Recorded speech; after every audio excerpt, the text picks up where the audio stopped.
और एक बात आपसे कहें, मृत्यु के नाम पर लोग, उन्हें डर रहता है, भय रहता है।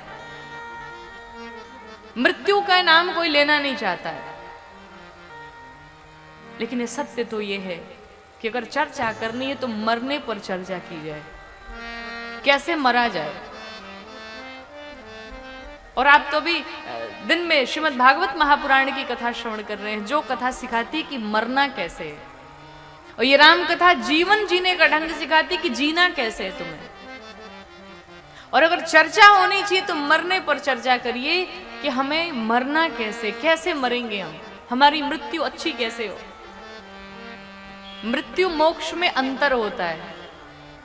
किसी किसी को लगता है कि मोक्ष मरने के बाद मिलता है, मुक्ति मरने के बाद मिलती है, मरने के बाद क्या मिलेगा क्या नहीं मिलेगा वो भगवान जाने।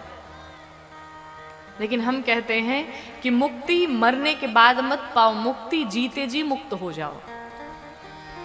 मोक्ष किसे कहते हैं? मृत्यु किसे कहते हैं? मृत्यु उसे कहते हैं कि हमारी सांसें खत्म हो जाएं, लेकिन हमारी इच्छाएं शेष रह जाएं, ये मृत्यु है। और मोक्ष उसे कहते हैं कि हमारी इच्छाएं समाप्त हो जाएं, लेकिन हमारी सांसें बची रहे। ये मोक्ष है, जीते जी मुक्त होना।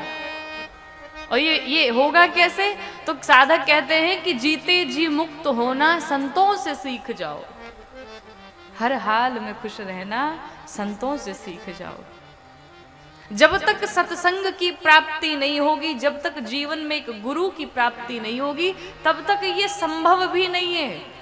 और बुरा न मानिएगा, लोग जब गुरुजी के पास जाते हैं, किसी संत महात्मा के पास जाते हैं, तो जाकर के सबसे पहला प्रश्न क्या करते हैं? महाराज आशीर्वाद दीजिए, एक पोता हो जाए घर में, एक बिटिया हो जाए घर में, बेटे की नौकरी लग जाए, कोई उपाय बता दीजिए, ये हमारे सारे काम हो जाए।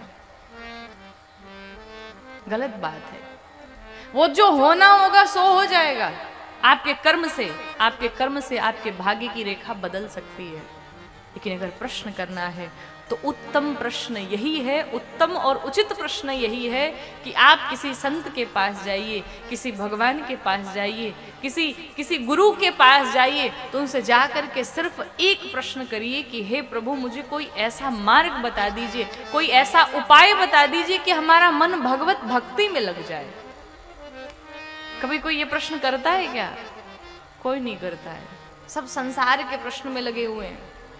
और जो इसका मार्ग ढूंढ लिया, फिर उसके जीवन में कोई कमी नहीं रह जाएगी। बाबा ने हर श्रृंगार के पीछे एक न एक कारण बताया।